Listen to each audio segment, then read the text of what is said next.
Hello and welcome back to the SRL TCR League for the 10th season of competition. We head around Road America for what is going to be the second to last time of this 10th season of competition. It is going to be an interesting race, no doubt, not only because it is our final drop week available for our drivers.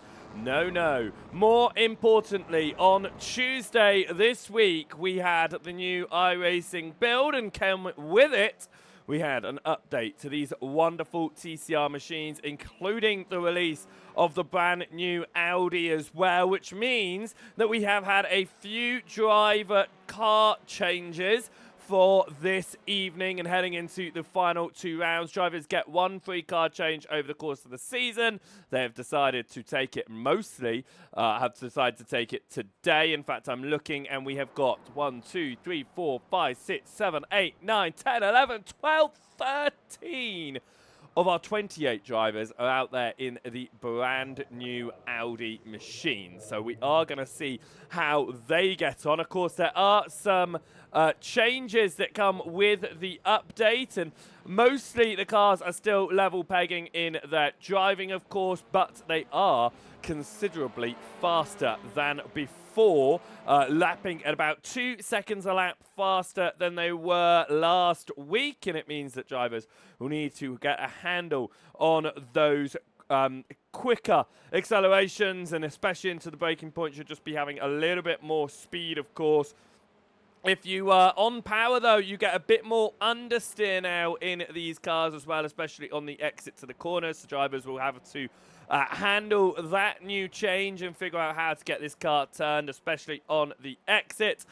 But you do have to slow down a little bit earlier, partially because of those higher speeds, partially because of the way these cars now handle. It means that drivers not only have to get to grips of these new machines, they have to think about how do we get on to the power, how do we get slowed down for the corners.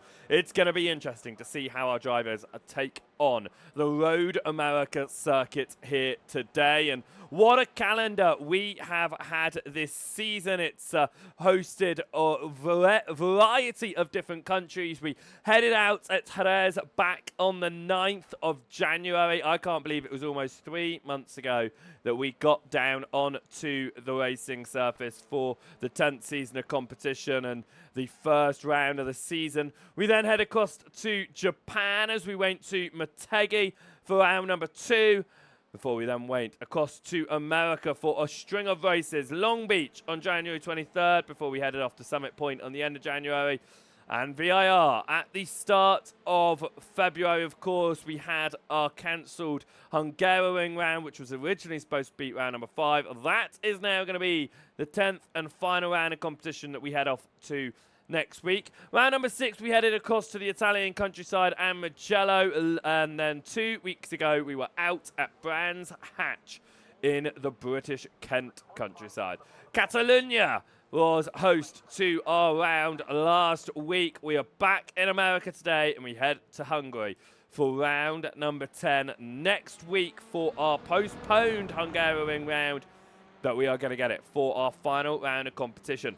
With this being the 9th round of the season, then it does mean it is the last opportunity for drivers to drop any points. Round 10 will be no drop points, so drivers will be looking to try and do the best that they possibly can there. Of course, they're going to be trying to do the best again here and find themselves flying up the championship order in the variety of championships if they can get it there. In fact, we will talk us through the championship standings as we welcome you over here. I'm in the corner to the commentary booth for the first time today because we are going to have a little bit of a look at our championship standings over the 4 classes and your teams. So let's start with the pro standings then, because Adam Delmont has done the work this season. He has won this championship in the past, of course. He is looking to try and take another championship along with it today. Well, along with it this within the next week, of course. He could confirm the championship today, of course, though, with 827 points to his name. Kim Borkland sits with 710. It's 117 points separating Adam Delmont and Kim Borkland right now. Jaden Scotton, he took an amazing double race victory last time out in Catalonia, which means that he has flown up the championship order up into third position and is looking strong ahead of Luciano Espinera in fourth. Will Lyon and Arthur Thurtle were quite close together in fifth and sixth. Thurtle is not in the session right now, but Will Lyon is. So he's looking to try and get those points over Thurtle, pull himself away, and over Luciano Espinero as well, who again is not in the session right at this second. Dan Mould had to step back from the championship due to an injury. He's fallen down to seventh, where he remains with 399 points out of Logan McKinsey. Jack Bolton stepping out after VIR. He's down to ninth right now. Anthony Lammer has put in a couple of rounds this season, sits in 10th position in that championship, and it is sitting, well, quite dominant for Adam Delmont at the top of the pro standings right now. He is not the only man, though, that is feeling fairly confident in their championships. We look at the semi-pro field, and it is Daniel Downing leading the championship in your semi-pro field right now. He has 632 points. He is 98 points clear of the man who's now in second, Kev Aylett. Aylett overtakes Det Crowther after the Catalonia round last week, and Crowther moves himself down into third position, 11 points back. Carl Hardy moves up into fourth, along with a row of other drivers all jumping up the order there.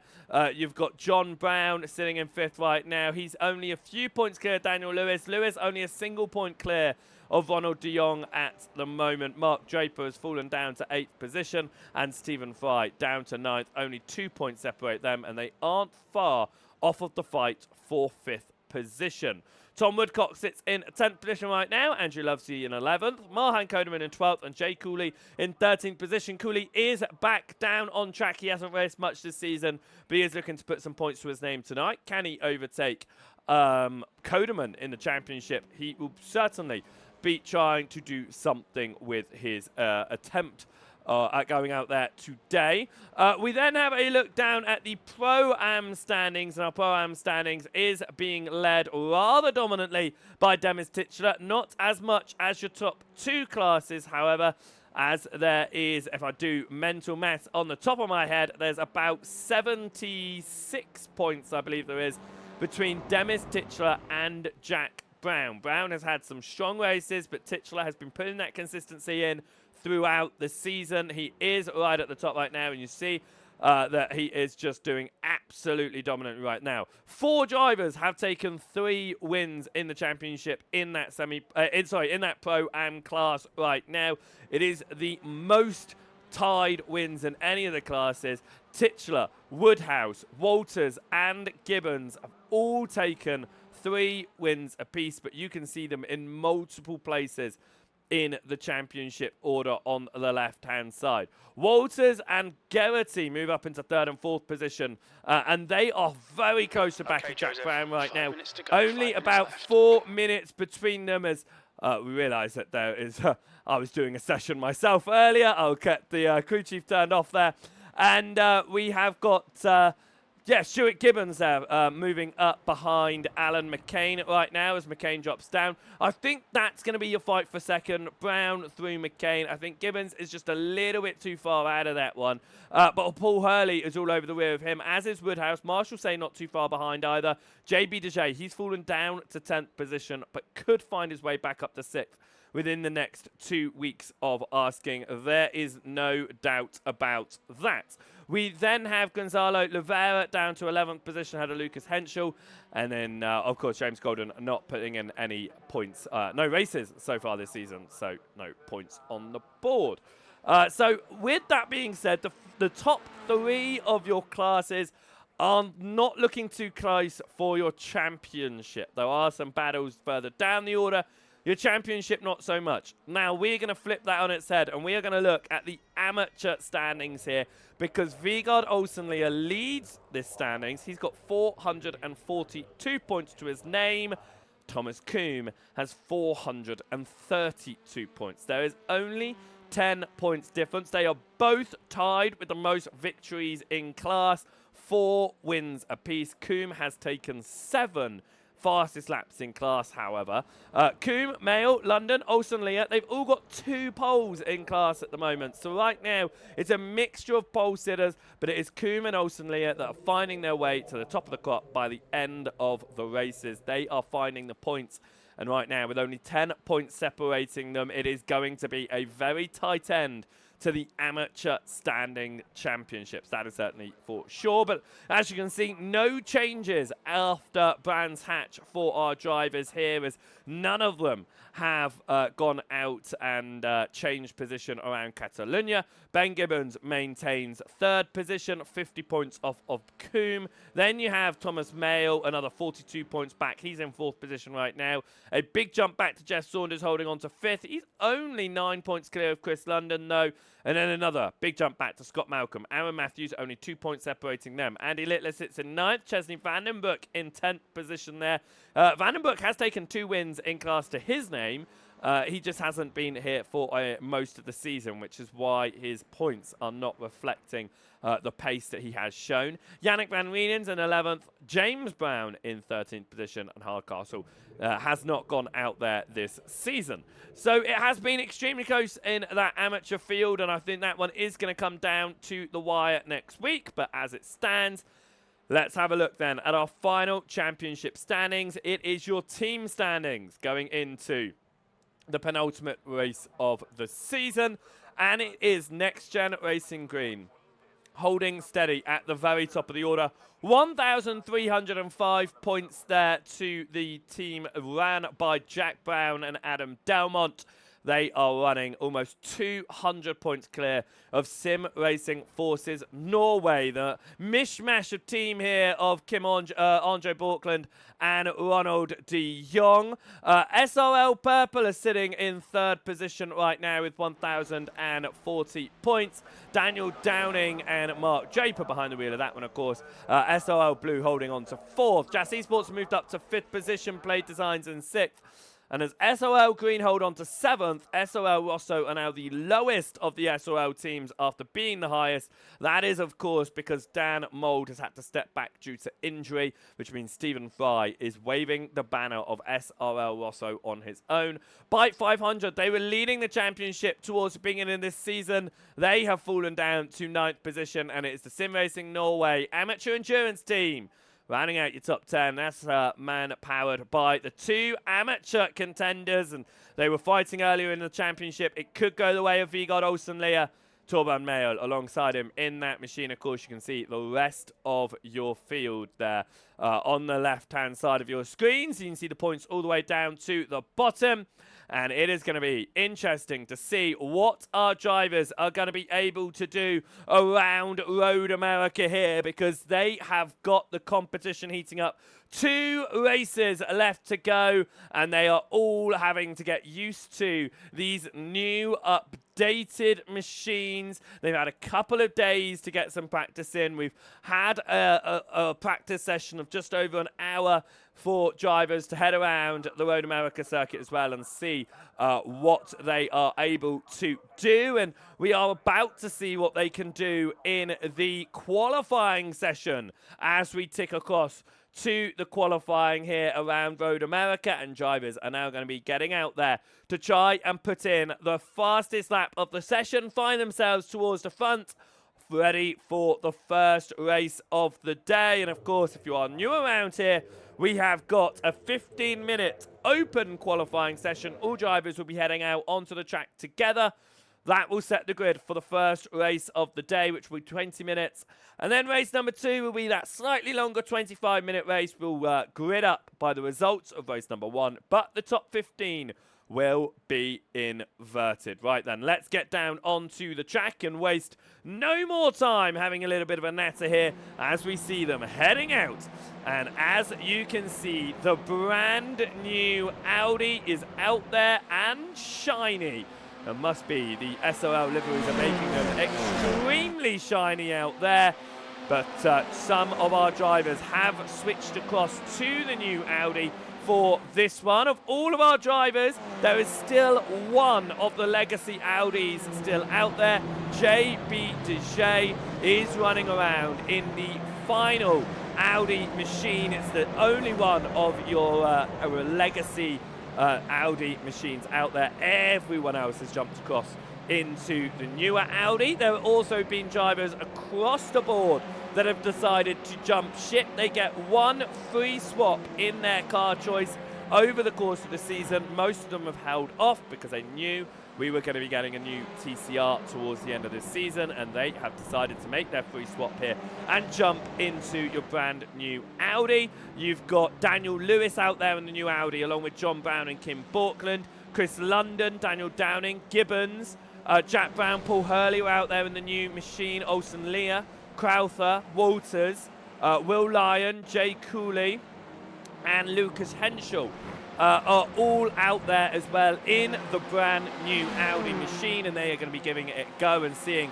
how they can get on in this one as we prepare for our qualifying session. 15 minutes were on the board when drivers headed out of pit lane, and now we get prepared to come around the final corners and see what we can do. And there's a big grouping of cars, but it is Jack Brown who leads all of the machines out there, and he is going to see what he is able to do in his brand new Audi machine, as he is the first man to come across the timing line here in qualifying in the 13 machine.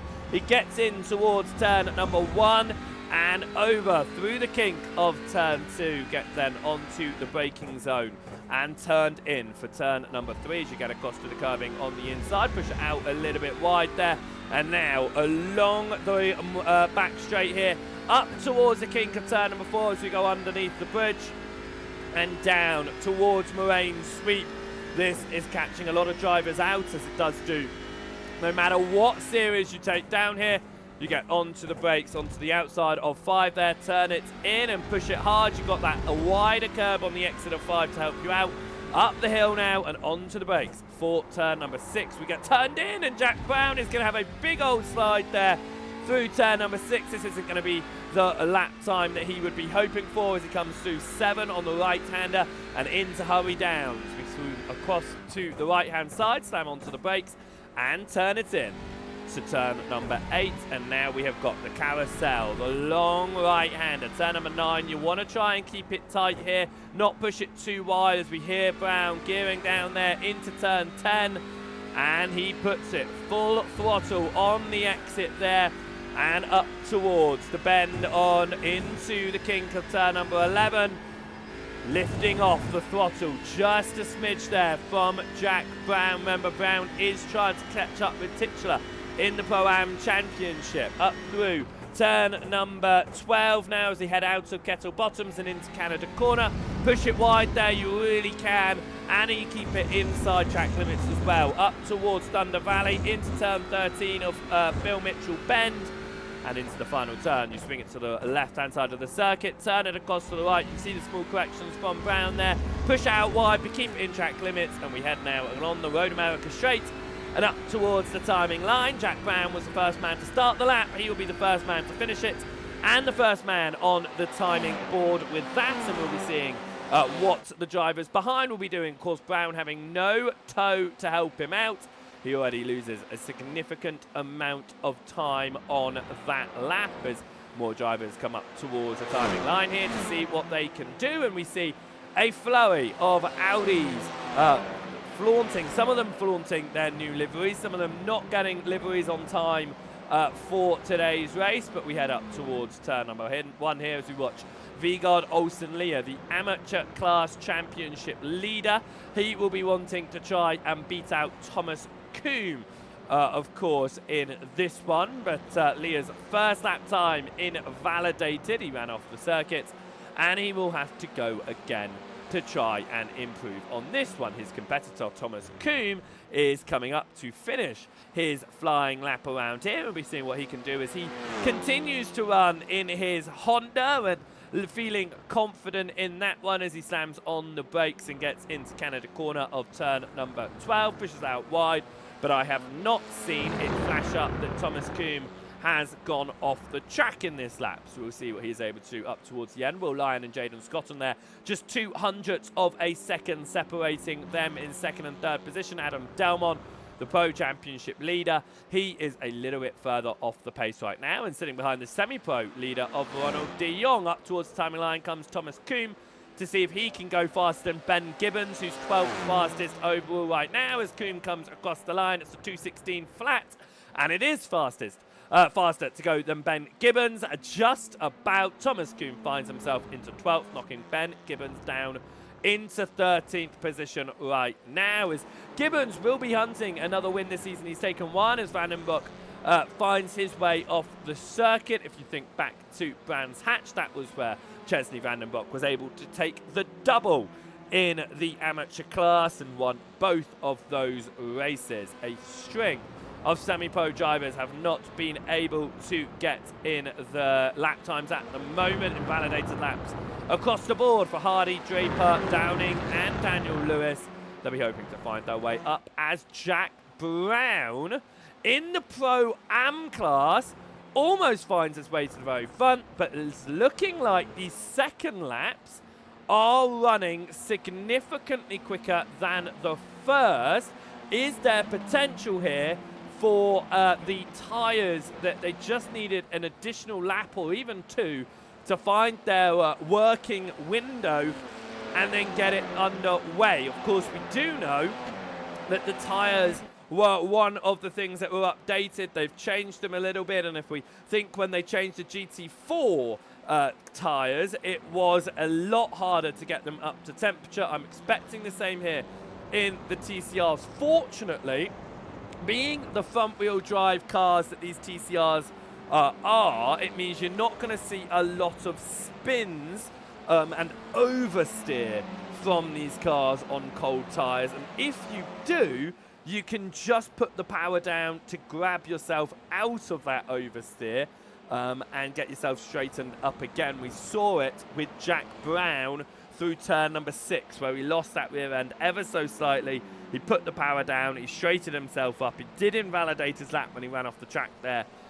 but he managed to keep the car facing the right way, which in a race session is going to be incredibly important. Ben Gibbons is looking to still try and improve on his lap time. He's sitting right now, what is third in class, because Chris London has gone astonishingly fast in the amateur class here and is up to 7th position in class.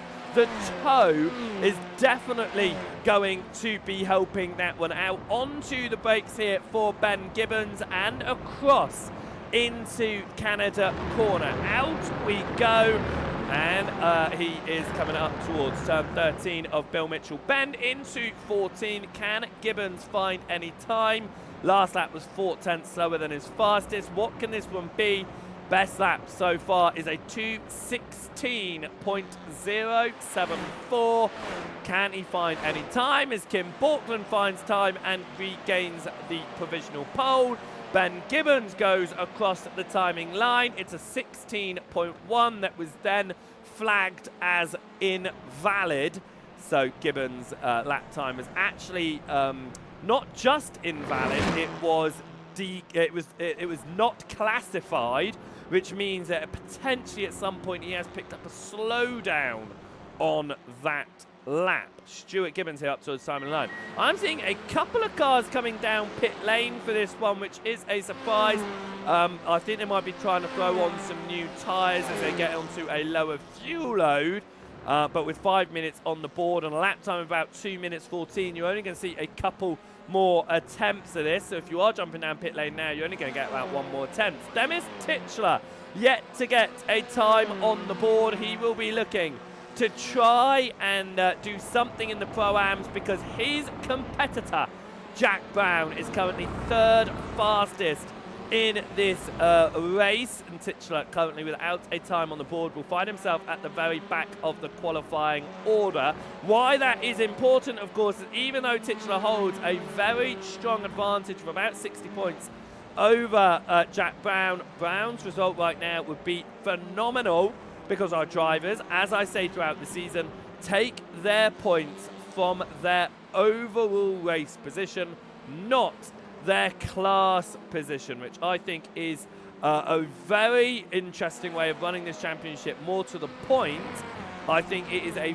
very difficult way for some of our amateur drivers, our Pro-Am drivers, to really gain the advantage. But on days like this, where you've got the speed, like Jack Brown, well, hello, I've got the advantage now. I can really do something with this result, and he's going to be hoping that he is able to carry it through, because Demis Titchler is still looking to try and put a lap time onto the board. I'm looking around at the recent off-track.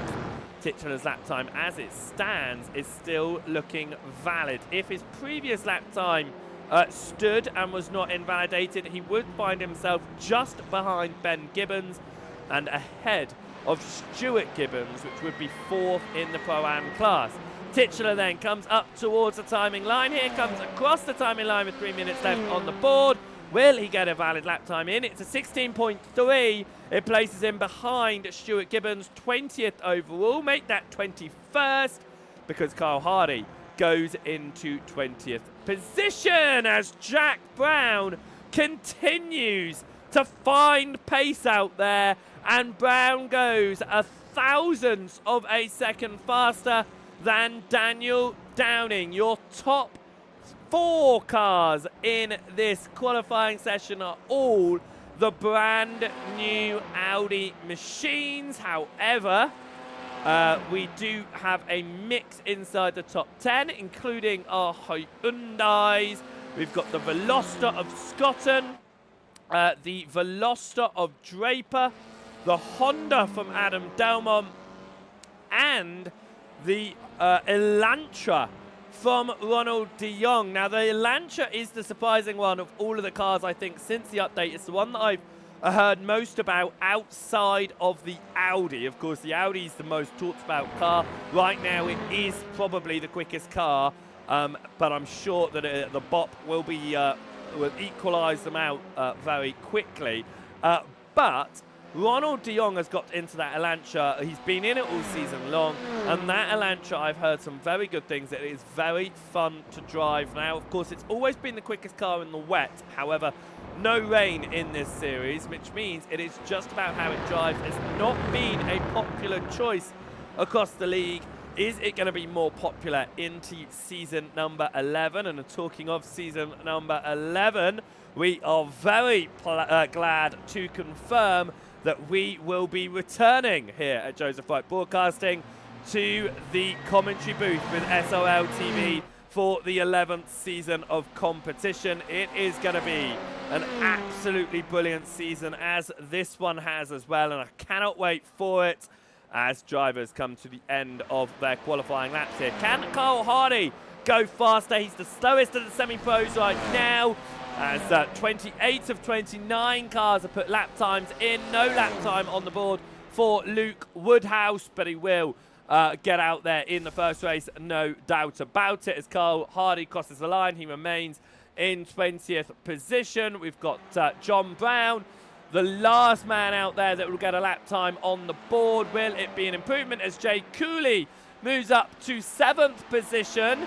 Where is John Brown going to find himself? Can he find himself anywhere further up the order here as the SRL Green Machine crosses the line? He does. He goes into 9th overall. It'll be 4th in class as he gets past Crowther and de Jong there. Qualifying then over and done with, and a great result for a number of drivers. And looking at it, Kim Borkland has taken his 3rd pole position of the season. The last time he did it was at Brands Hatch before VIR. He's going for every other week at this moment. He was able to convert his pole at Brands Hatch into a race 1 victory. He wasn't able to do it at VIR. What is going to happen here today as he does take his 3rd pole position? He is the highest on the list for our pole sitters this season. As we have race number 1, Kim Borkland is going to start this one on pole position ahead of Jack Brown. Daniel Downing will start in 3rd with Will Lyon in 4th position. 5th will be for Jaden Scotton, and Mark Draper will start this one from 6th. Jay Cooley will start on 7th. He doesn't compete too much in this season, but he is doing some great laps out there today. Adam Dalmont sits in 8th position, not great for the overall and pro championship leader, ahead of John Brown. It's then Chris London in 10th, out of Ronald de Jong and Dec Crowther. We then had Craig Walters out of Paul Hurley, Kev Aylett 15th, and Daniel Lewis 16th. Stuart Gibbons will start this one on 17th, ahead of Thomas Coombe. Then we have Ben Gibbons and Hardy 19th and 20th. Titchler will start on 21st, headed to Shea, then it'll be Henschel and Marshall say, followed by Garrity and Olsen Leah. Vandenbroek in 27th, ahead of Mail, and then without a lap time on the board, Luke Woodhouse will start from the back of the field. Right then, we are having a look here, and most drivers have made their way onto the track and are ready for this one. We are waiting on, looks like a couple of extra cars to head out there. Torban Mail gets onto the track at the rear, and it looks like Luke Woodhouse is failing to make his way to the grid at the moment. Hopefully we will see Woodhouse out there, but he is not right now. He's the only driver not to have made it to the grid as we wait for our race start procedure to begin. Kim Borkland there will be starting this one on pole position in that brand new Audi. The front 2 rows dominated by the Audis. Then we have a mixture of cars all the way back. The only legacy Audi by Deshea down in 22nd. We see 28 cars onto the grid as 20 minutes head onto the board. We are away here. It's a bit of a mixed start for our drivers. They get used to the way these cars get off of the line, and we head up towards turn number 1. It was slow in the midfield for a number of our drivers, but up towards the front, we look like we might be going 3 wide into turn number 1. They send it down 2 wide as Jack Brown holds the inside, trying to hold on to 2nd position here as we head up towards turn number 3. It's side by side behind as Daniel Downing gets the inside of Jaden Scotton, the semi-pros and pro-ams, mixing it up with all of our drivers out there as we head up towards turn number 5 after the Moraine sweep. And our leading drivers have settled themselves down at the very front, but Will Lyon wants 2nd position. Dives up the inside of Brown. Brown then has contact, and then through goes Daniel Downing. Brown having some connectivity issues there. Not what Jack Brown would have wanted. I think he might have just lost a whole host of positions that he has. He's down to 8th position after that initial bit of contact, and then a few connectivity issues as we head up towards the braking zone, up into turn number 8, and that's to the inside of Brown goes Ronald de Jong.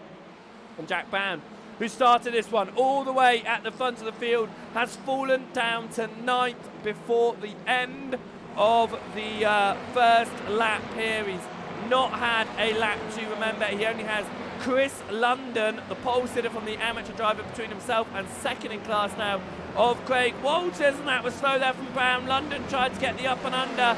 It got close there as that is Titchler running onto the grass in the background. It's side by side now between Paul Hurley and Chris London. London's going to have the inside to Hurley though, and that was Mark Draper trying to get to the inside of Daniel Lewis. That was Daniel Lewis trying to get to the inside of Mark Draper. He's come from a little while back to do so, but he has made that move now for 13th position, and Dennis Titchler sitting right behind this thinking, where can I go through?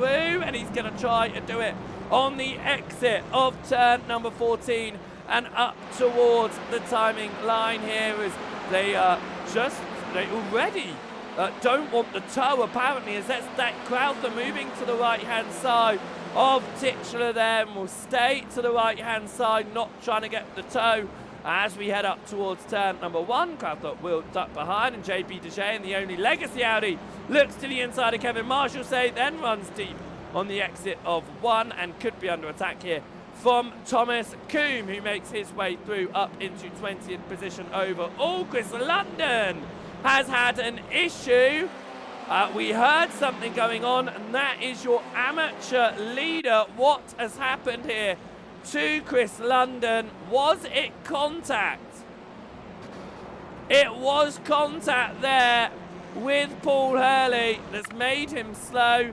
And we cut back to our live pictures. It is a gaggle of drivers here, but Ben Gibbons of Area Motorsport has found his way to the front of your amateur field. He's taken 1 win so far in class this season. He is now on the hunt for a second. He has Carl Hardy between himself and London. Championship contenders, Thomas Coombe, he sits in 21st overall right now. Olsen Leah down in 25th position. It's a mix for our drivers and what they are able to do in these early stages of the race. Of course, with a lap time over 2 minutes, it means that this race is going to fly by, because every time we say we're starting a new lap, well, we get ever so close to the end of this race straight away. We are already 5 minutes into this one, only 15 minutes left on the board. Jaden Scotton was pushing Adam Delmont there. They're trying to catch up to Daniel Downing, who is a semi-pro leader. He's championship leader in that class as well.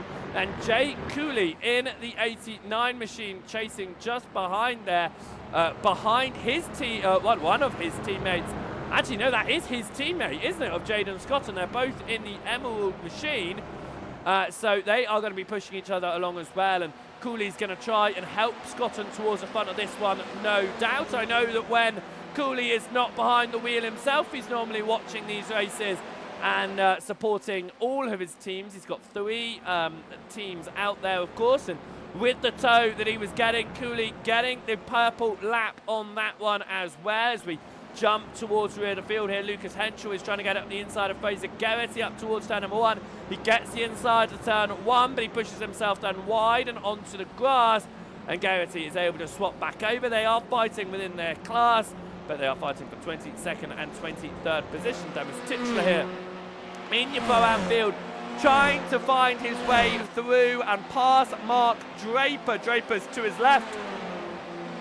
He's going to hold the right-hand side here as we get up towards turn number 5. It is side-by-side heavy onto the brakes there with Draper holding the inside. Titchler goes to the outside. There's a little bit of contact there, and that is Deck Crowther just looking behind thinking, where can I go? It's to the inside, and Davis Titchler goes sideways. He's going to fall behind Gibbons, and he takes out the amateur leader. Ben Gibbons comes back on and hits JB Deshea, but Ben Gibbons, who was leading the amateur field, gets taken out.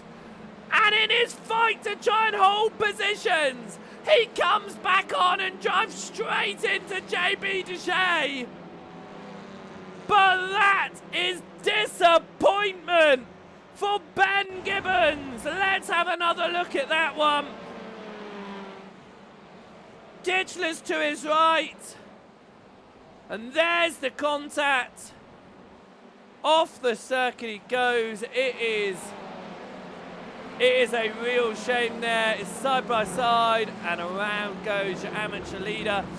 He gets straight back onto the track, but look at that, into JB Deshea, who's going to be hoping that he does not have damage himself with this one. Chris London gets overtaken by Carl Hardy, but the man who was originally leading the amateur field moves back into the lead of the amateur class.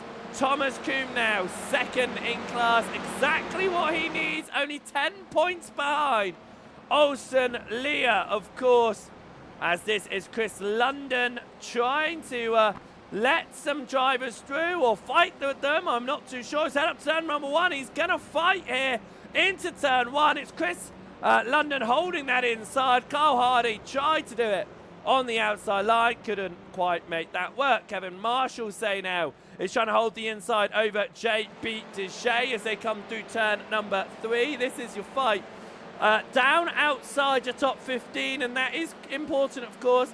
Demis Titchler right now is going to get the pole position for the second race of the day. When we have our top 15 inverted, we head up towards the braking zone here of turn number 5, and it is to the inside for Marshalsea, and he slams heavy on the brakes, and it collects a number of drivers in that one, as it is Fraser Geraghty, the man who is worse for wear, out of that accident, and he has received a meatball flag in doing so. Look at everyone slow up in front, and there's just nowhere for Geraghty to go, and he's hit from behind as well, which is a real shame for Fraser Geraghty. He will find himself down pit lane. In fact, he will find himself into the wall there and out of race number 1 with frustrations. Let's move back to the race leaders here. We've not been watching the leaders in this race throughout this evening so far. Kim Borkland is holding on to the lead of this one. Will Lyon is holding on to second, but look how close they are. 0.3 of a second separate Borkland and Lyon right now. Daniel Downing half a second back in third. Then they are being chased by Adam Delmont, Jaden Scotton and Jay Cooley, but that chasing pack of Delmont, Scott and Cooley is not closing towards these leading 3 drivers. Of course, these leading 3 drivers in the Audi, Delmont in the Honda, Scotton in the Veloster before Cooley then back in the Audi again, and the Audi just proving they are really fast around here. And just to show that this race is still incredibly close, apart from our drivers that are down pit lane, once Borkland was at the end of the Road America straight, that main pit straight, Kev Aylett was coming onto it. So the whole field is along that straight at the same time as I'm looking on my track map. So it is extremely close still in this race for all sorts of positions, as this is the fight between Koom and Vandenbroek, and they are fighting out for position as Koom has fallen and Olsen Leah moves into second position in class. What happened to Koom in all of that one? Was he caught up in that accident with Fraser Geraghty potentially? Because I'm trying to have a look here, and it doesn't look like anything else really has flagged up, but we're going to go 3 wide behind. Somehow we sell it down. Ben Gibbons is the man to come off worse for wear through turn number 5 there, gets it back onto the circuit and hoping to recover back into this one. But it looks like race number 1 going to be a bit of a write-off for Ben Gibbons after what was an incredibly strong start. We're halfway through, or just over halfway through race number 1 here today. 2 races coming your way, of course, but it is the leading fight that we are now watching, because Will Lyon is all over the rear end of Borkland here. He gets right onto the back end of Borkland there. Surely there is opportunity for Lyon to do something in this one, as we ride on board with Daniel Downing here in 3rd position, looking towards Lyon and towards Borkland as we head out of the final turn. And it is looking like Craig Walters has got a meatball flag. What has happened? It's a big hit into the wall through the kink for Craig Walters. Was it on his own? No! It was contact with Jack Brown. And that was for the lead of the Pro-Ams.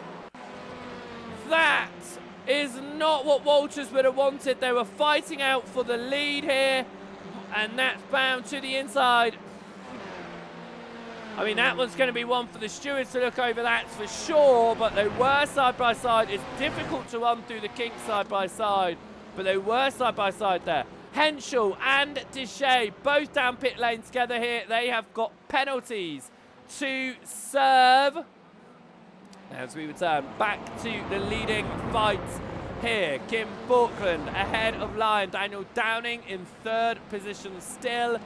Are they going to remain this way to the end? Are they remaining this way until the last lap and seeing what they can do? Not wanting to lead, perhaps going on to the final lap of asking.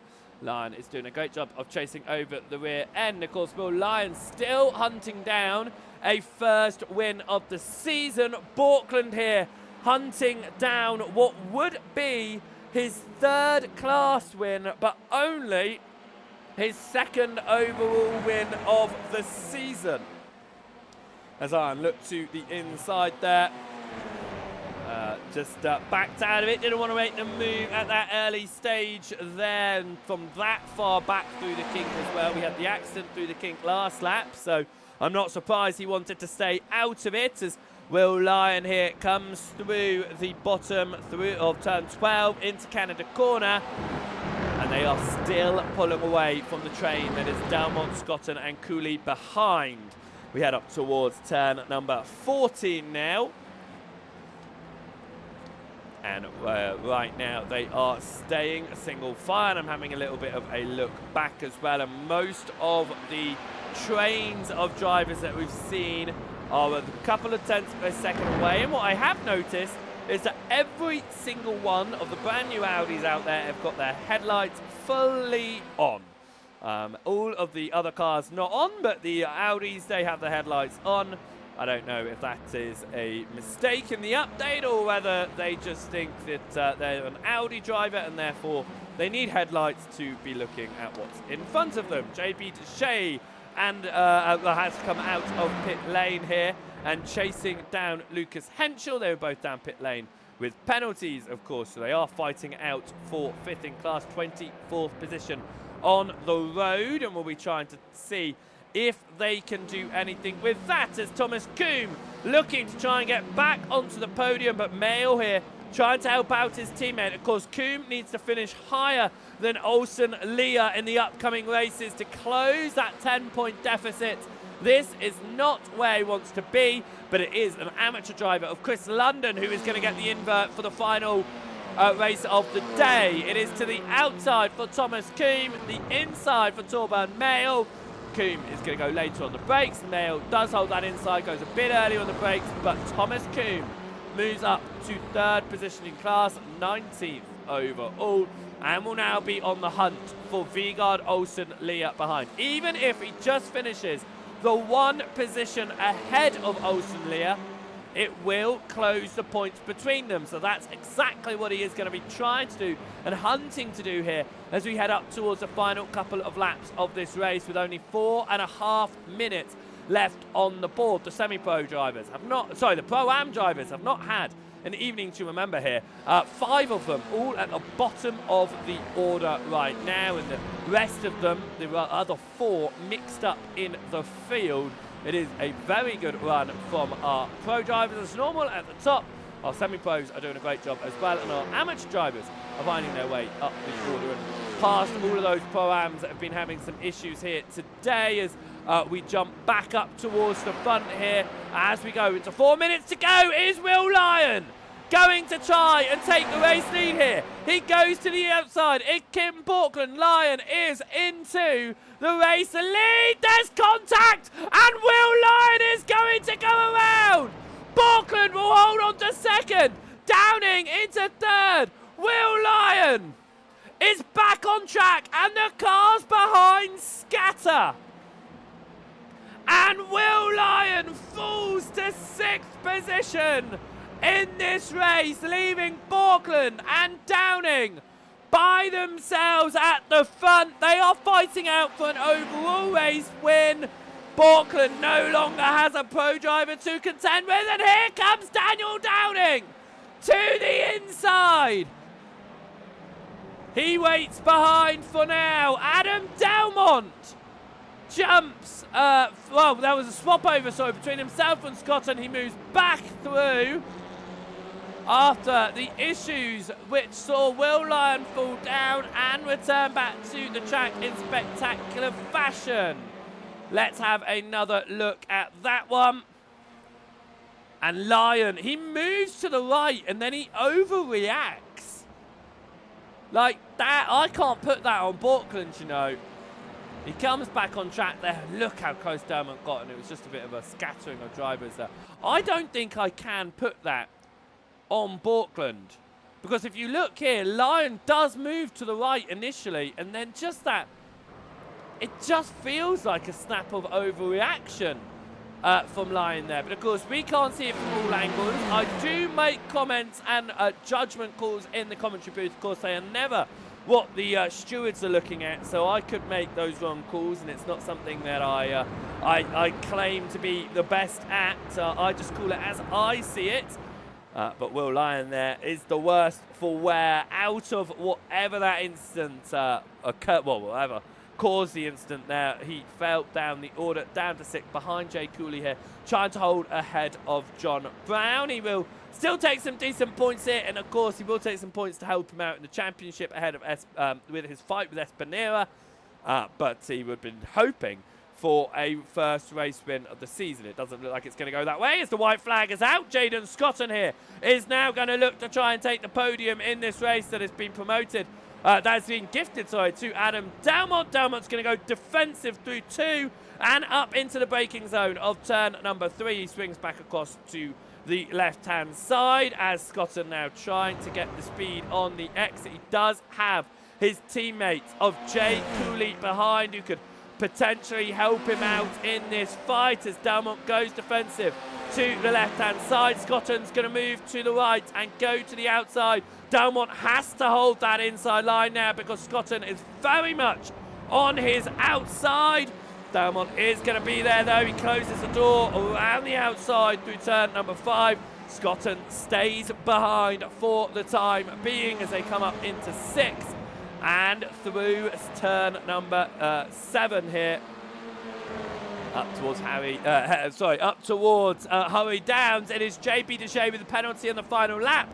He will be given a post-race penalty with that one as Scotton is still trying to get past Adam Dalmont here. He has one real overtaking opportunity left, of course, and that is into Canada corner.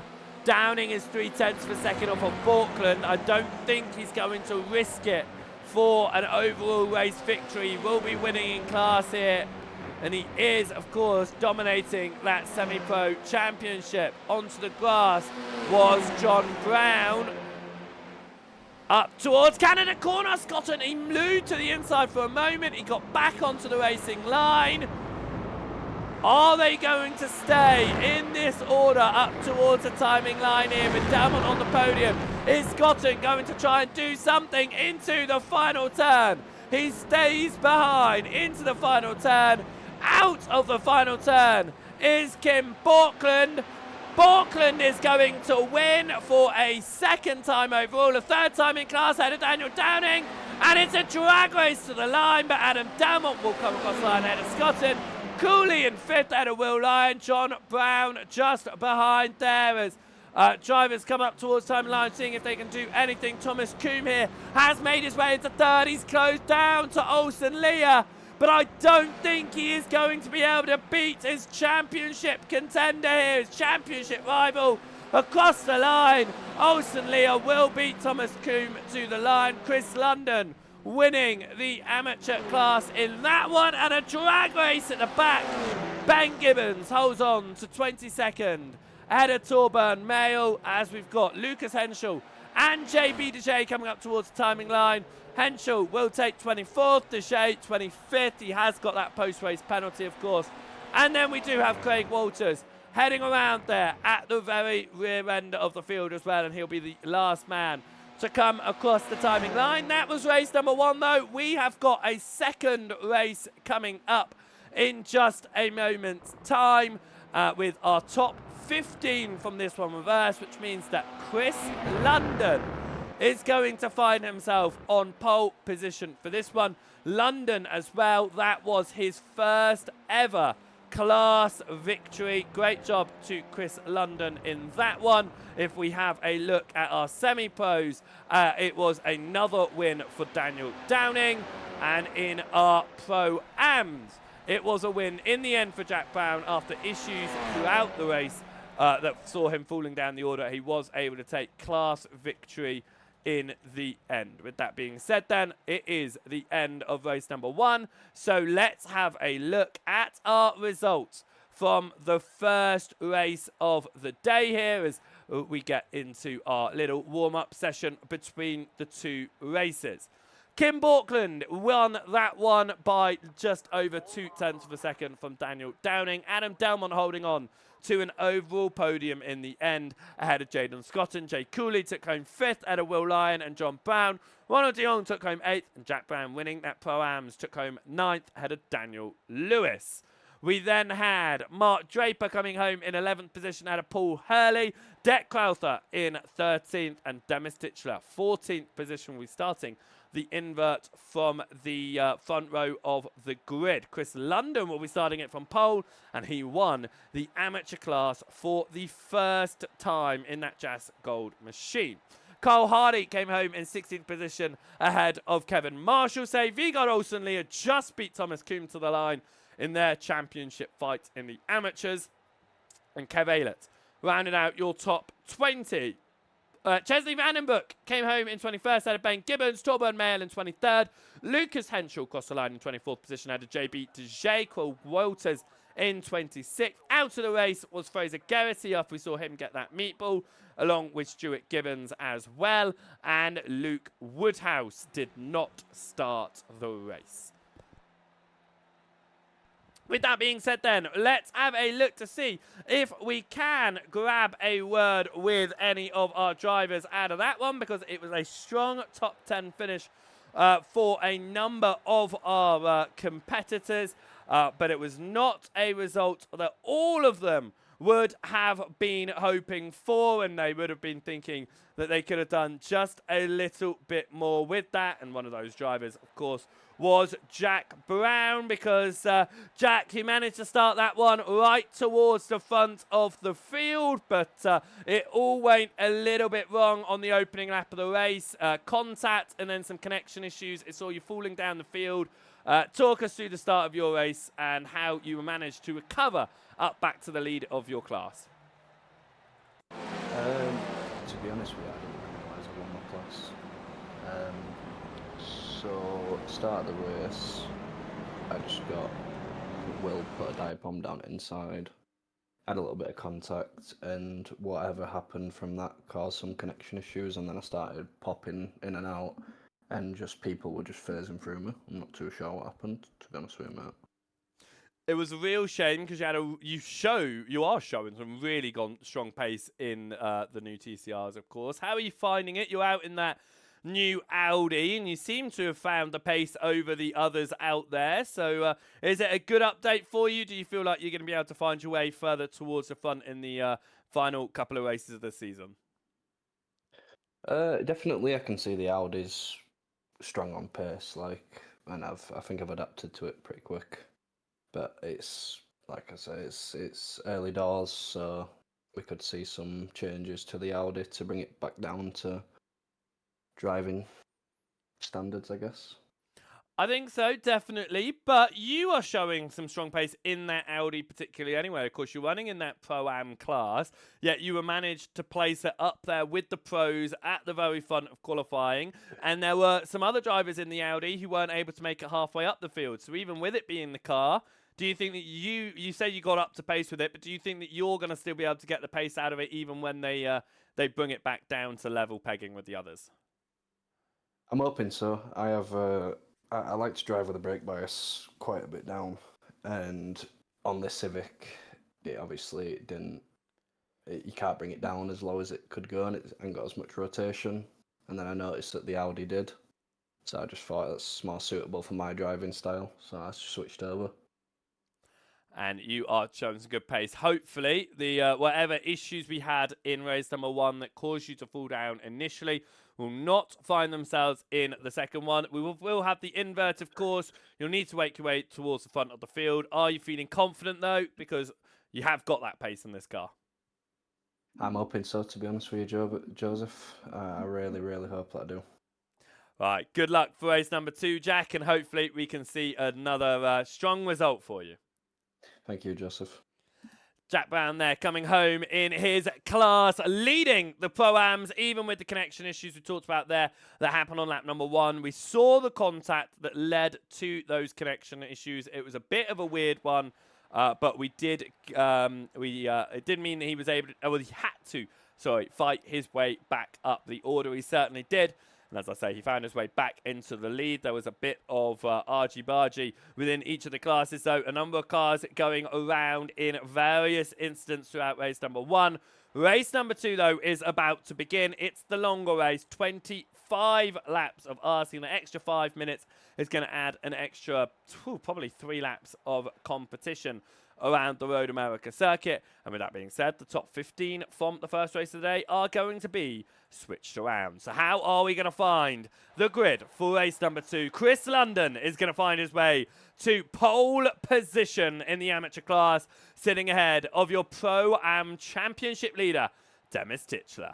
Det Crowther will start in 3rd position ahead of Paul Hurley. Mark Draper from 5th, and Daniel Lewis will be starting this one from 6th position. Jack Brown, he has a strong start for race number 2. He'll be starting in 7th, could find his way up towards the front of the field.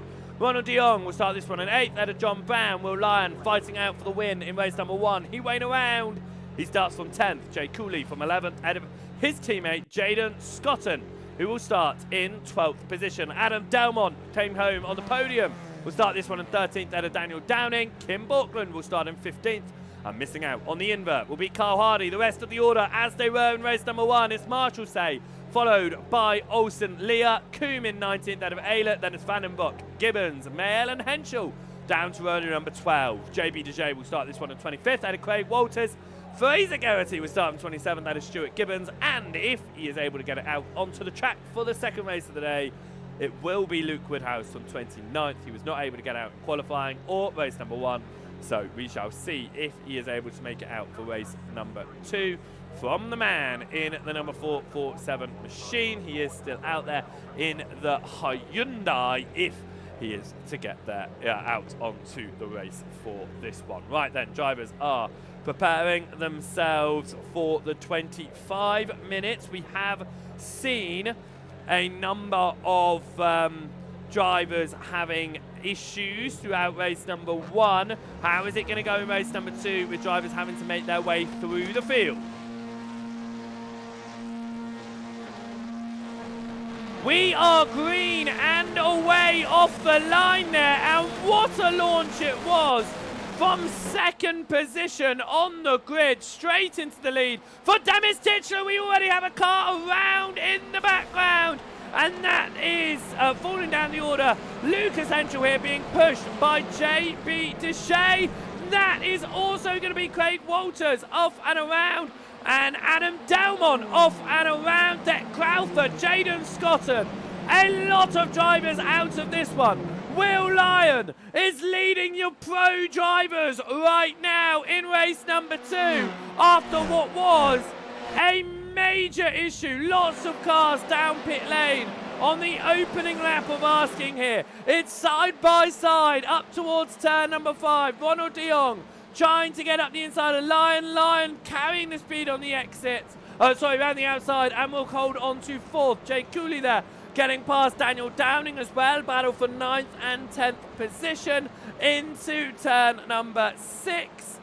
As that's Carl Hardy falling behind Kev Eilert, but holding it on the exit of 6 into 7 there. And Carl Hardy will move up the position. A lot of big names out early doors in this one. We'll have to double check them all at the end of lap number 1 as we settle ourselves down. This is Mark Draper trying to carry the speed on the exit. Around the outside of Torburn Mayle there, he certainly does. And it means that Mayle drops down to 20th, Draper in 19th position. Out front though, Chris London has had a decent start in 2nd position with Demis Titchler just getting that fantastic launch off of the line.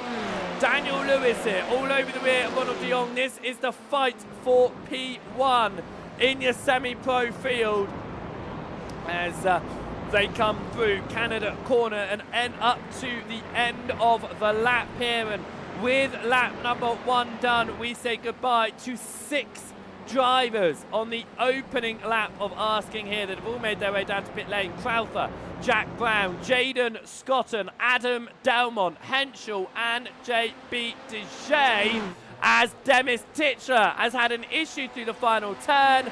Chris London in the amateur field will return back to the top of the standings here. And on our timing screen on the left there, Chris London leads the way. It was side by side between Lyon and Hurley, and Lyon moves up into third here. Lyon on the hunt for winning his first race of the season. Kev Aylett trying to get around the outside of Carl Hurley up into turn number 3, and will have to back down and wait on that one. Right then, I think that everybody is asking what on earth happened on the opening lap of that race, because I certainly am. That's what happened towards the background. It was a bit of a pincer manoeuvre there that saw JB Deshea caught up in that, but we can see already issues up ahead, and it gets all closed up together. And that is a real shame, as Jack Brown got caught up with Deck Crowther initially in that one. And then Jaden Scotton slams into the wall, and Delmont collects into that one. I think that that was just unfortunate placement for a number of the cars involved in that opening lap accident. But what it does mean is we see a number of cars down and out of this one. Will we see them back out of pit lane is another question. Crowther, Brown, Scotton, Delmont, Henschel, Deshea all out of this race as it stands.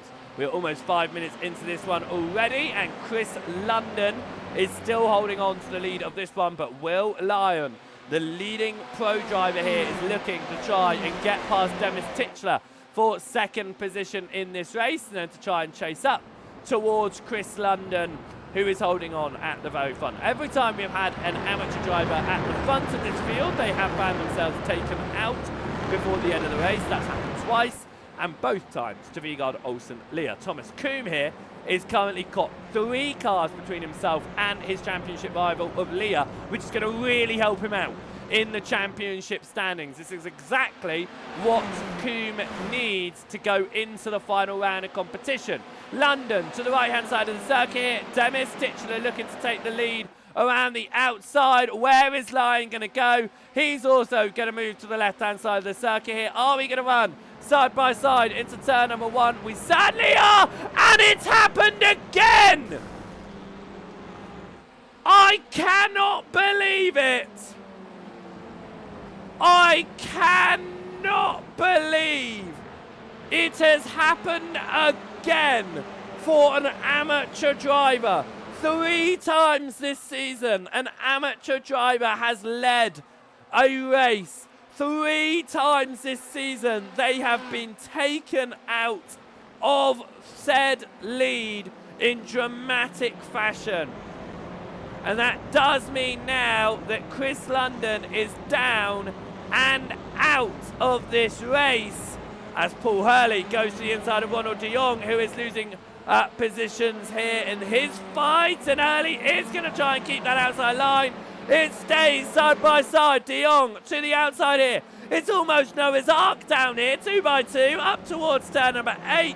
It's the inside for Hurley, but it will switch around here for de Jong as we go into the carousel, and de Jong will hold that inside line right now. Jake Cooley is in the middle of this, the rear of this battle, and looking to see what he can do and advantages he can find out there right now, as Will Lyon running around just behind Demis Titchler. Titchler looking to try and take what would be his first overall win of the season, as that was Jake Cooley looking to try to get past Lewis, as Brown trying to keep up the inside of Portland as well, and that is going to be Cooley past Lewis. Lewis onto the gravel there, and now under attack from Daniel Downing as well, but Downing backs out of it. Kim Portland in 6th position at the moment. Demis Titchler, man at the front in the Elantra. Ronald de Jong running in 3rd in the Elantra. We've been talking about these different cars. The Elantra has been one of the biggest talked about cars outside of the brand new Audi, saying that it is very fun to drive, and right now proving to be rather quick. Will Lyon, however, saying it is quick, but the Audi is quicker. Will Lyon gets to the inside of Demis Titchler. Is he going to be able to solidify this overtake as they come up towards turn number 3? Will Lyon to the inside. He remains on the inside of Titchler. Titchler drops behind, which means Will Lyon is now leading this one and on the hunt for what could potentially be his first win of the season overall and in class. Titchler, though, looking to try and take that overall race victory back as he goes to the outside of turn number 5. Will Lyon remains up ahead right now. It is continuing to be a heavy old fight behind. That is for third. I say it's for third, but De Jong is pulling away here. With all the fighting that's going on behind, you can see the gap that De Jong's pulling over John Brown. It's about a second between them now as that is Portland to the inside of John Brown, looking to try and get around the outside up towards 8 as Cooley's gone to the inside. That was a little bit of the nudge on the rear end of Brown there. Brown's gone onto the grass, but they have all made it through the corner. Look how close it is. This is ridiculous. It's amazing. Daniel Downing to the inside of Paul Hurley through the carousel here. He keeps it tighter. Hurley holding that outside line. Are they going to stay side by side for the kink? No. They settle it in to single file through the kink there, and they get through without incident. Of course, we saw side by side in race number 1. There was contact. Here comes Downing once again to the outside of Hurley, and he'll turn to the inside into Canada corner. Hurley had no choice but to leave that door open. Daniel Downing gets to the inside. It remains side by side though. It's going to switch across to Hurley's line now as we head up through turn number 13.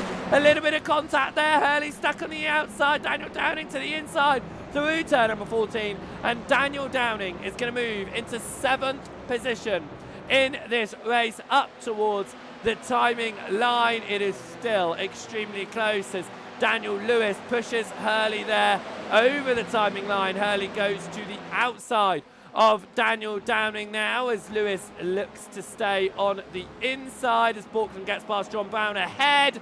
Downing holds on to Paul Hurley. Hurley's going to come under attack from Daniel Lewis now, and Lewis is going to go for the inside line. And he does get that inside line, but Hurley carries the speed on the outside, and Hurley is going to lead ahead as we come up towards turn number 4. Is he going to be able to close the door on Daniel Lewis, or is he going to have to keep it open for the time being? We head up towards turn number 5 at the end of the Moraine sweep.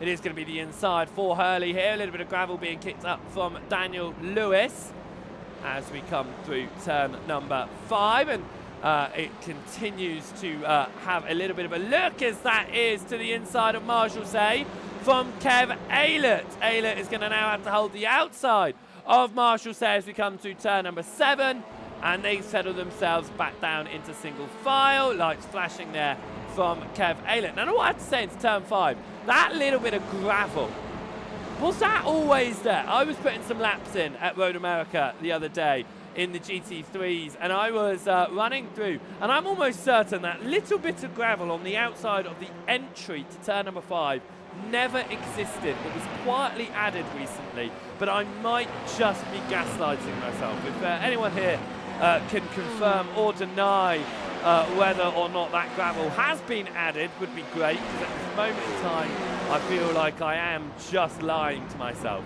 Jay Cooley, though, comes through to Canada corner. He sits behind John Brown, looking to try and get into the top 5.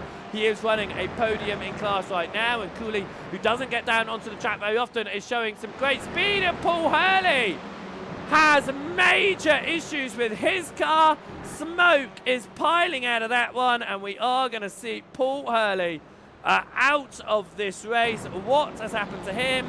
Contact! Major contact from Daniel Lewis, and Paul Hurley finds himself slamming into the barrier with race-ending damage as we come up towards turn number 1. Right, with that being said then, with how many cars are into walls and out, we've only got 19 cars left racing in this one. This has been the biggest DNF race we have seen all season long. Mostly we see 4 or 5 cars going out at max.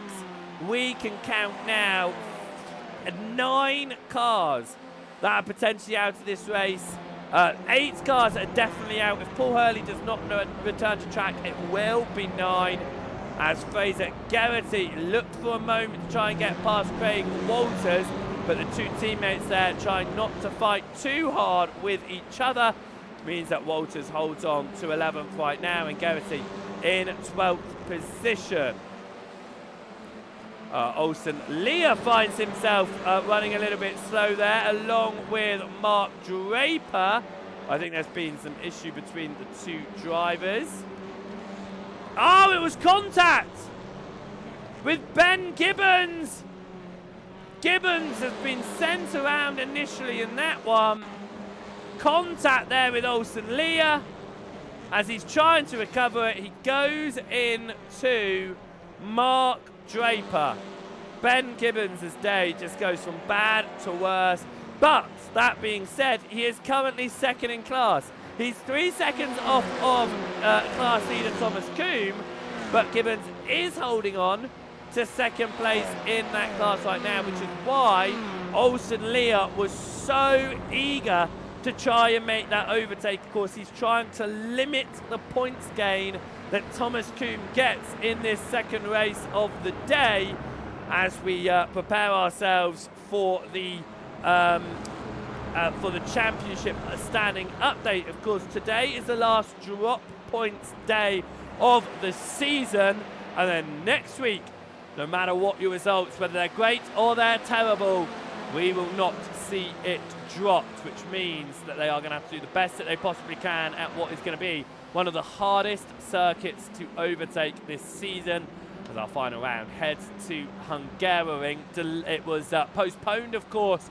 What was originally supposed to be the 5th round of competition, postponed due to a family funeral here in the Joseph Wright broadcasting booth. But it has been postponed to the end of the season, and it does mean it's going to be a tricky one to end on. But drivers, I'm sure, will be looking to try and take championships, and Thomas Coombe and Olsen Leah are the two drivers that are the closest in any of the championships right now, and I think it is going to be the only championship that truly comes down to the wire as Kev Aylett goes to the inside of Marshall Say. Marshall Say is then deep and is allowed Craig Walters into the inside. Walters is going to try to get to the inside here. There's a fight going on up ahead as well, a little bit of a nudge, but Marshall Say is going to have to remain behind. Here is Daniel Downing.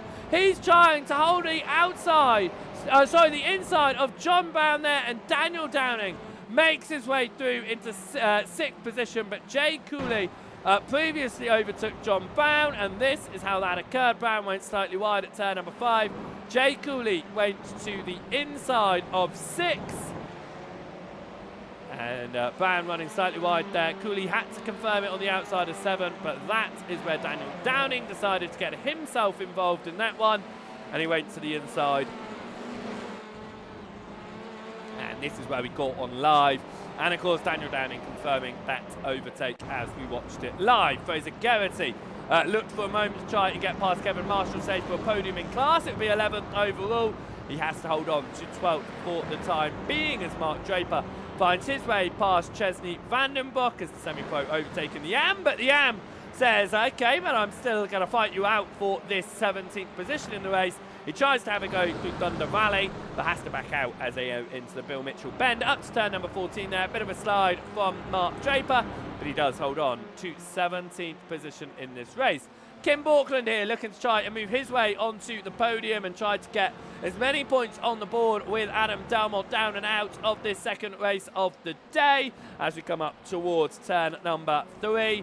Borkland looking to get back onto the podium. Of course, he was only able to convert he's only been able to convert one of his pole positions into a race victory so far this season. He took the double. He, of course, did it again today. But it doesn't look like it's going to go the double for him. Will Lyon is 2.5 seconds clear ahead of Demis Titchler. Borkland, though, is going to look to try and find his way past Ronald de Jong in this fight for 3rd position. Right now, the top 3 all running a different class. We saw this at, was it Catalunya or was it Brands Hatch, where we saw the top 3 were all race winners in their own individual classes. Is Portland going to deny the opportunity of that happening again, as we've got 7.5 minutes left on the board here? We come up towards the end of the initial 20 minutes that we had in race number 1. Those additional 5 for the inverted grid. Portland is going to take advantage of those to try and get past De Jong and see if he can speed up and catch up to Demis Tichler, who is running very strongly in the Pro-Ams, with second in the Pro-Ams, currently sitting 10th with Craig Walters. Thomas Coombe holding on to the lead of the AMs right now, 2.5 seconds clear. Ben Gibbons, here comes Portland. He gets to the outside through the kettle bottoms and up towards Canada corner for turn number 12. And that is a move through for Portland, and Ronald de Jong says, I'm going to fight you a little bit, but not that much, because at the end of the day, I'm still leading the semi-pro field. I can see them closing up behind. I'm not going to fight you too hard. Daniel Downing there gets past Jay Cooley and moves up into second in class, 5th position overall. And Fraser Garrity still trying to get past Kevin Marshall-Say, as that is Hardy. And your AM leader, Thomas Coombe, just behind as well. As we come through the final turn, we can officially confirm that the bottom 8 drivers in this race are out. The top 20 are still racing in it, including Paul Hurley, who has had to come down pit lane for damages. Carl Hardy here looking to try and get to the outside of Kevin Marshall-Say as we head up towards... Carl Hardy trying to get to the outside of Garrity as we head up towards turn number 1. Garrity there, getting it back onto the racing line though, and there was just no way there was any overlap in that one. We can see the intervals on the left. There's a couple of intervals that are about 0.2 per second, but most of them have opened up as we enter the last 6 minutes of competition here. I'm expecting about 3 more laps at the end of this one. Garrity getting the tow here from Kevin Marshall-Say, closing up the 2 Hondas. Got a couple of Hondas chasing down behind that entire gaggle of Hondas, and we've got to the inside. Fraser Garrity, Marshall-Say looking to try and have the speed on the exit, but Fraser Garrity moves up into 11th position in this race, 3rd in class for him. And Kevin Marshall-Say has to settle down in 12th position. He doesn't want to settle though, as he looked for a moment to get back up the inside of Garrity. He's going to have to sit behind in this group of Hondas that is running around from 10th to 13th position. Sorry, 10th to 11th to 14th position, I should say. It's been a long evening as we come through the carousel here, turn number 9 and turn number 10, and up towards the kink. Our drivers are once again just going to stay in a single file line for the time being, with less than 5 minutes on the clock in the second and final race of the day. We have only got 1 more round remaining in this championship next week. So make sure, if you haven't already done so, if you're watching over on the SRL TV YouTube channel and you're watching live, hit that subscribe button. You'll be notified when we go live, and you won't miss any of the races, including the final round of this season, but also the pre-season events heading up towards season number 11. And then, of course, season number 11 itself. If you're watching over on the Joseph Wright Broadcasting's Twitch page, Joseph Wright TV, then make sure you hit the follow button over here so you don't miss any of our broadcasts of, once again, the SRL TCR League, but any of the other broadcasts we do as well, as this is the first of our 6 broadcasts for our super weekend here on Joseph Wright Broadcasting. So make sure you are hitting that follow button so you can catch all of the racing that is going on this weekend. 11 races coming your way, with 2 about to be completed. Right, we head up towards turn number 5 of the Moraine Sweep in this battle that is for 4th position overall, but it is a fight with Ronald de Jong, the leading driver in your semi-pros, being chased by Daniel Downing. Daniel Downing right now is on the hunt for what would be his 8th class victory of the season in 18 races. He could go, if he wins this one and he goes for the double next week, he could win half of the races this season, which would be an absolutely incredible statistic. In fact, he would be the only driver now possible to do that. Adam Delmont would have been close if he was able to win here today. He could have done it if he took the double next week. But he does sit on 7 class victories. Only 5 overall victories, of course. because our overall victories have gone the way of 2 semi-pro drivers in Stephen Fry and Deck Crowther, and a Pro-Am driver of Stuart Gibbons as well. It has been a mixture for our drivers out there, as that was a bit of lawn mowing services from Ronald de Jong. That's invited Daniel Downing all over the rear end here. De Jong goes defensive. Downing goes to the outside, trying to carry the speed on the outside of Canada corner. He's forced onto the gravel there. He's going to have to stop back in, but he does keep Jay Cooley behind. This is your podium of your semi-pro field. It's the battle for 4th overall. We come up towards the timing line. We're going to get 2 more laps on the board. No, we're not. We're going to get 1 more lap on the board. My timing screen tells me we're going to get 2, but with Will Lyon there crossing the line, I think this is going to be the white flag lap here. As we head up towards turn number 1, Downing all over the rear of de Jong, up towards turn number 1, as our semi-pros fight it out here.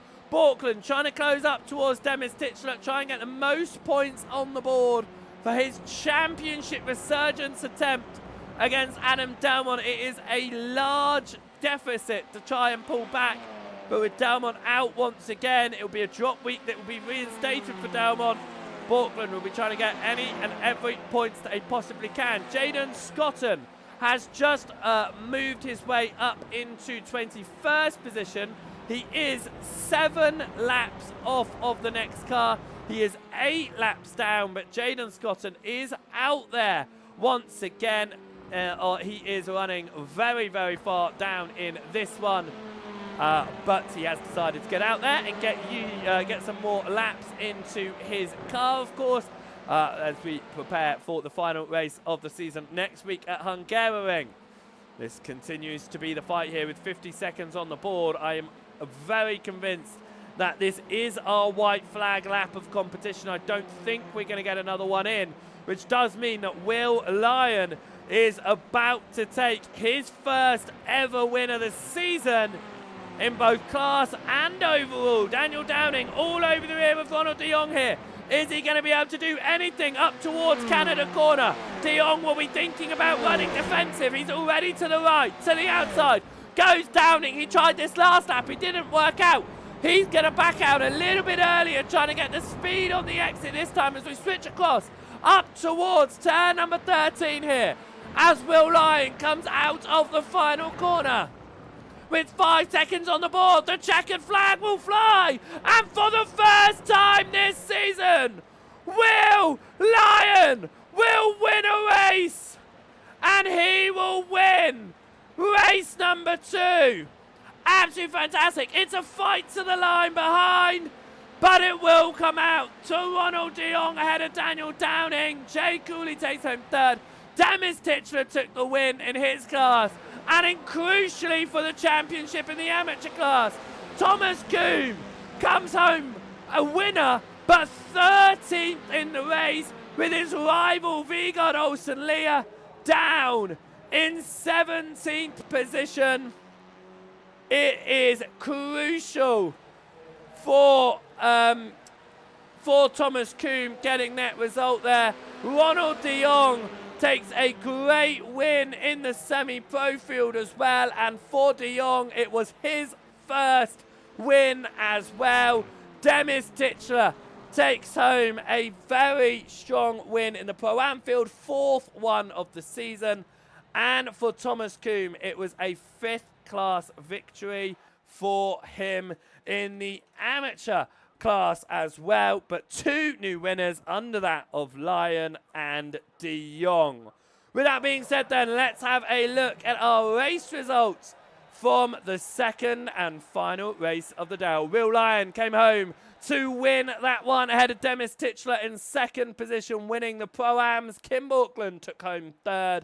Ronald de Jong came home in 4th position ahead of Daniel Downing and Jay Cooley. That's your podium in your semi-pros. John Brown taking home 7th ahead of Daniel Lewis. Craig Walters took home 2nd in class ahead of Kev Aylett, rounding out your top 10. Fraser Garrity took the final podium place in the Pro-Ams ahead of Kevin Marshall and Thomas Coombe coming home 13th overall.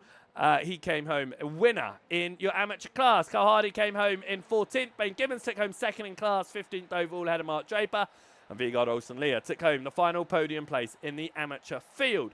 Chesley Vandenbroek came home 18th overall ahead of Torban Mail. Paul Hurley rounded out your top 20. And in the end, Stuart Gibbons out of the race, 7 laps down with Chris London. Jaden Scotton coming across the line, 8 laps down.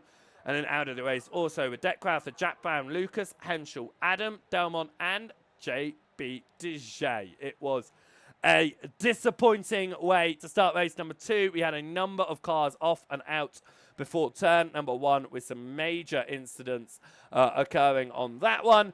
But with that being said, it has been a bit of a mixed bag for most of our drivers out there. It's been a strong one for others.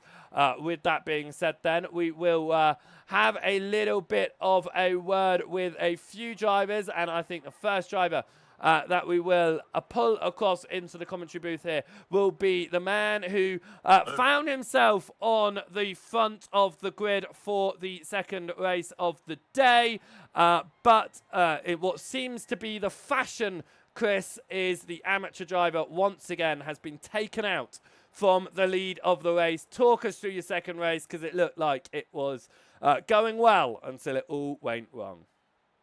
I don't know why we're going trying to go 3 wide into turn 2, right? I was holding my line against Dennis. We were going 2 wide through turn 1, which is already a bit sketchy, right? And then we're not respecting that as a pro driver who should know better. I don't get it, you know? And so my race was over because it is what it is, you know? Like, me and Dennis were having a good battle, and that was great. These cars are great. They're great fun. They drive so well. But, do you know what to say? How were you finding it in the end on that one? Because the cars have been updated. You were running around in the new Audi, of course, and you showed to have some good pace. You found yourself inside the top 15, ready to do the invert, and you did have a great race number 1, of course. We think about the issues that race number 2 happened, but you did take your first class win in race number 1. So how are you finding the update and this new Audi? So the new Audi's great. It drives a lot more around the brakes. It's a lot. I've found it responds really well to soft inputs, whether it's the steering wheel or the brake pedal. It drives really, really nicely. You do have to be a bit more on the thing. You can't just brake in, rotate the car, and slam it out, right? Like, it's a lot more finesse. But so they've done a really, really good job. And also, like, the car also punishes you for not driving it correctly. Like, the front tires will overheat, the rear tires.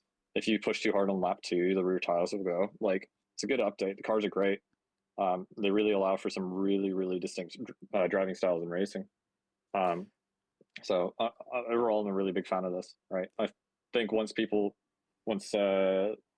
people start figuring out these cars, I think I'll probably drop back down the grid. I just am ahead of the curve on this one. How are you feeling for next week then? We head to Hungaroring for the final round of the season. It's a very different racetrack to Road America, where we had a lot of speed here. Of course, it's a lot more corners next week. Are you feeling confident about that one, or is it one where you just got to wait and see what happens? We're going to wait and see. In theory, it might be a better track for me because I do tend to do better on tracks where there's a lot more mid-speed corners, where it's a lot more about just like balancing the car. But we'll see. We'll see how it goes. Right, we have to say a big congratulations on race number 1. It was a race victory for you in class course. It is a bit overshadowed from race number 2, but do look back at race number 1 because it was a great result and some great points on the board. All right. Thank you, man. Chris London there, winning in the first race of the day in the amateur class. He came home in the end 22nd, 8 laps down after that contact that sent him out of the race. It was, more importantly, for Thomas Coombe, it was a very important second race of the day because for Thomas, he came home behind championship rival Vigard Olsen-Leah in race number 1. But in race number 2, Thomas, you were fighting it towards the front. You took class victory and you had 3 cars between yourself and your championship rival. Talk us through that one because it is going to really help you out going into next week's final round? Yeah, it's definitely going to make it interesting. Race 1, I completely messed up the start with the new clutch starting. I barely moved off the line, so that wasn't ideal. But I kind of got a bit mugged in that race. But yeah, race 2 was really solid. I got a good start this time. Avoided that big crash on the pit straight, and just kind of tried to keep my nose clean. Avoid there was a lot of chaos in front, so I was just trying to keep out of that. I saw Olsen Lee was behind, so I didn't want to do anything stupid to let him past. And then on the last lap, I saw that sort of Draper got him, and I managed to pull a move on Hardy, which obviously put 2 extra cars between us, which will definitely help going into that last race. It certainly will. With that being said, of course, I think it's going to be probably looking at about 5 points between the two of you going into the final round, which means if my maths are correct, you're going to be the only open championship fight in any of the classes going into next week. So all eyes will be on you and Vigard Olsen Leah, but it's been a close championship between the two of you. You found yourself falling down the championship order. You found yourself pulling back up. The drop week certainly helping you out. So how are you feeling ahead of Hungaroring? It's a very different beast to today's Road America. Yeah, it's not my favorite track, so I'm hoping that I should, if I get enough time to do some practice, hopefully I'll be on pace. Yeah, it's definitely nerve-wracking. I was close to being in this situation last season, but I missed the last couple of races, so I didn't get the chance to sort of do it. So to do it this season would be really good. And I mean, if it is 5 points going into the final round, I know that if I can get class pole, then all I have to do is finish in front of Vigard. So that's going to be hopefully the plan, and hopefully next week I'll come out of it with the AM Championship. Well, good luck next week. I'm sure we'll be talking to you at the end of next week, and hopefully once we always stay on a little bit longer, we will stay live with our broadcast until the championship standings. We might be able to have a word with you if you are at the top of that amateur standings and our championship. So good luck for next week, Thomas Coombe, who came home as our race winner in race number 2. Thank you. And that has been an amazing evening of racing with one more left to go, of course, and that will be around the wonderful Hungaroring in a week's time. It has been a very good championship fight, and as we were saying there, next week's broadcast will go on a little bit longer than normal because we will be sticking around live and waiting for the championship standings to be officially confirmed, at which point we will then have a look at all of our championship results. Our crucial one is that amateur standings. Now, Thomas Coombe did say there that if we took class pole next week, like I said, I think in my maths in my head, I think there's only going to be 5 points between them, which if the case, you get 5 points for pole position per class, I believe. So what that does mean is that Coombe would only need to finish ahead of Vigard Olsen Leah in the final race of the day. It's going to be interesting to see how it occurs, though, and how it goes on around the wonderful Hungaroring. We've got one more round left in this championship as we head out. And as I mentioned earlier, I am so glad to be saying that Joseph Wright Broadcasting is going to be back for season number 11 of competition here in the SRL TCR League for season number 11. It's going to be a brilliant calendar. I've seen some of the what we are going to be racing. It is going to be great with the upcoming tracks. And of course, we are going to be heading out every single week as usual with no breaks. We're going to be going straight out for our pre-seasons at the end of the season of competition. So if you are watching over on SRL TV over on YouTube, hit that subscribe button so you're notified when we go live over there. And if you are watching on the Joseph Wright Broadcasting Twitch page, which is Joseph Wright TV, then make sure you hit that follow button so that you're notified when we go live, as this is the second Super Weekend of the year. We've got another one back to back. We've got another Super Weekend next week as well, so definitely make sure you're following over here on Joseph Wright Broadcasting. But until next week then, I hope you guys are going to have a great amount of fun out there in the brand new TCR machines, because I can't wait to get down on track myself in the TCRs and give them a go and see what they're like, because they are the one of the car classes that I drive fairly frequently, so I am looking forward to heading out and seeing what they are all about. But we will be back here on Joseph Wright TV tomorrow. We've got a double broadcast tomorrow over here, and then we've got a triple broadcast on Sundays. Make sure that you are checking us out. But on SRL TV, we'll be back live next Friday. Thank you so much for watching here, and we will see you in a week's time for the finale around the wonderful Hungaroring. Until then, goodbye.